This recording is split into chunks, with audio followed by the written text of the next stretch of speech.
Hi, welcome back to my YouTube channel, and for today's tutorial, I will be teaching you on how to see block accounts on TikTok o kung saan nga ba natin makikita yung mga naka-block sa ating TikTok account. But first, kindly subscribe to my channel and don't forget to hit the subscribe button and the bell to notify you for my new updates. And if you want to learn more, just keep on watching and let's start. So for today's video, gagamit tayo ng TikTok application. So i-open na natin. So, pagka-open ng ating TikTok application, pumunta agad kayo dun sa inyong mismong profile. Then, hanapin nyo lang yung 3 dots na nandito sa may upper right corner ng screen. Then, i-click nyo lang. Then, after nun, click nyo lang yung privacy.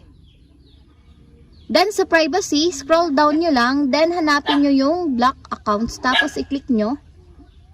Tapos, dito nyo makikita yung mga naka-block sa inyong TikTok account. And that's it. We have successfully seen block accounts on TikTok. If you have a question, kindly comment down below. And don't forget to hit the subscribe button and the bell to notify you for the new updates. And thank you for watching.